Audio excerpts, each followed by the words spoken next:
जम्मू कश्मीर प्रशासन ने बड़ा फैसला लेते हुए अपने घर पर नजरबंद पूर्व मुख्यमंत्री और पीडीपी पार्टी की अध्यक्ष महबूबा मुफ्ती को 14 महीने के बाद रिहा कर दिया है। श्रीनगर हाउसिंग बोर्ड के जूनियर इंजीनियर के 6 बैंक खातों में 3 करोड़ से अधिक की रकम मिली है। उनके बैंक खातों को संदिग्ध मानते हुए एंटी करप्शन ब्यूरो ने रिश्वत लेने समेत अन्य आरोपों में केस दर्ज कराया है। जांच में पता चला है कि कई ठेकेदारों और अन्यों ने इस इंजीनियर के खाते में कई बार पैसे जमा कराया। केंद्र सरकार ने वूलर झील संरक्षण के लिए 200 करोड़ रुपए की परियोजना को मंजूरी दी। इस ऐतिहासिक झील का प्राकृतिक दायरा 130 वर्ग किलोमीटर है, लेकिन 27 किलोमीटर का दायरा सिल्ट से भरा है। सिल्ट निकालने का काम पूरा होने से इसमें पानी जमा होने की क्षमता में बढ़ोतरी होगी और साथ में कश्मीर में बाढ़ से सुरक्षा भी मिलेगी। पाकिस्तान अपनी हरकतों से बाज नहीं आ रहा है। बीते दिन पाकिस्तानी सेना ने पुंछ जिले के रिहायशी इलाकों को निशाना बनाकर भारी गोलाबारी की। कई गोले किसानों के खेतों में आ गिरे और लोगों में दहशत फैल गई।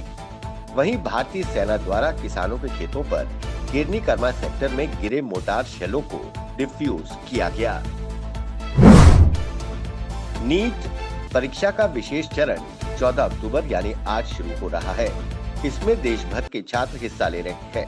कोरोना वायरस प्रभावित क्षेत्रों के छात्र परीक्षा दे सकेंगे। सुप्रीम कोर्ट ने राष्ट्रीय परीक्षा एजेंसी NTA को कोविड-19 महामारी से प्रभावित छात्रों को निरुद्ध क्षेत्रों के छात्रों के लिए 14 अक्टूबर को नीट परीक्षा का दूसरा चरण आयोजित करने की अनुमति दे दी थी। भारत के दक्षिणी राज्य तेलंगाना में भारी बारिश और भूस्खलन से जनजीवन अस्त व्यस्त हो गया है। भारी बारिश के चलते राज्य में पिछले 2 दिनों से बाढ़ जैसी स्थिति बन गई है। भारी बारिश के चलते 11 लोगों की मौत हो चुकी है। दिल्ली की हवा 8 महीने में पहली बार बेहद खराब स्तर पर पहुंच गई है। तापमान की कमी व हवा की चाल धीमी होने के बाद वायु गुणवत्ता सूचकांक 300 अंक के पार पहुंच गई।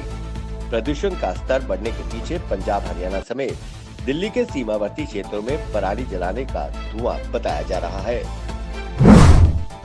केंद्रीय स्वास्थ्य मंत्रालय की ओर से जारी ताजा आंकड़ों के मुताबिक पिछले 24 घंटों में 63,509 नए मामले सामने आए हैं, तो वहीं इस दौरान 730 लोगों की मौत हो गई। इसके बाद देश भर में कोरोना संक्रमितों की संख्या बढ़कर 72,39,390 हो गई है। तो वहीं अब तक इस महामारी से 1,10,586 लोगों की मौत हो चुकी है। IIT के इतिहास में पहली बार छात्रों को तीसरी बार JEE एडवांस 2021 में भाग लेने का मौका मिल रहा है। कोविड-19 के चलते जॉइंट एडमिशन बोर्ड ने 1 साल के लिए योग्य उम्मीदवारों के लिए दाखिला नियमों में बदलाव के साथ JEE एडवांस 2020 की परीक्षा न दे पाने वाले छात्रों के लिए राहत का ऐलान किया है। ऐसे छात्रों को JEE एडवांस 2021 में दोबारा बैठने का मौका मिलेगा।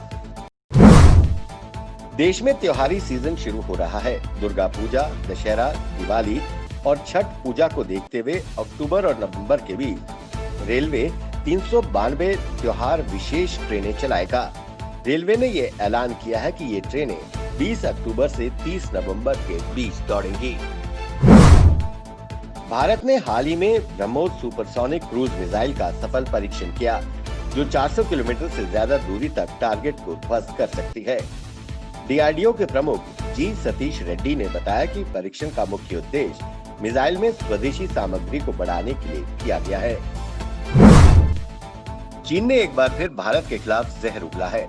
भारत की ओर से 44 नए पुलों का उद्घाटन किए जाने के बाद बौखलाए चीन ने कहा कि वो लद्दाख को केंद्र शासित प्रदेश UT के रूप में मान्यता नहीं देता और भारत ने इसे अवैध रूप से दर्जा दिया है। वहीं चीन के विदेश मंत्रालय के प्रवक्ता झाओ लीजियान ने मीडिया को बताया कि बीजिंग क्षेत्र में भारत की बुनियादी ढांचे के निर्माण का विरोध करता है। अफगानिस्तान में भीषण हवाई दुर्घटना हुई है। बीती रात दक्षिणी हेलमंद में नवा जिले में अफगान वायुसेना के 2 हेलीकॉप्टर आपस में टकरा गए। इस दुर्घटना में कम से कम 15 लोगों की मौत हो गई। बिहार चुनाव में एक समय लोजपा की पीठ थपथपाती दिख रही बीजेपी की रणनीति में थोड़ा बदलाव हुआ है। पार्टी के रणनीतिकार नीतीश कुमार की जदयू से संबंधों को खराब करने की स्थिति में ले जाने के पक्ष में नहीं है। जाहिर है कि इस नई रणनीति से चिराग पासवान की लोजपा पर असर पड़ेगा। वहीं सरकार बनाने में लोजपा की जरूरत ही अब इस पार्टी का भविष्य तय करेगी। भारतीय मौसम विभाग ने महाराष्ट्र में अगले 2 से 3 दिनों के लिए तेज बारिश का अनुमान लगाया है। मौसम विभाग ने चेतावनी जारी करते हुए कहा कि अगले 2 से 3 दिन में महाराष्ट्र में भारी बारिश हो सकती है।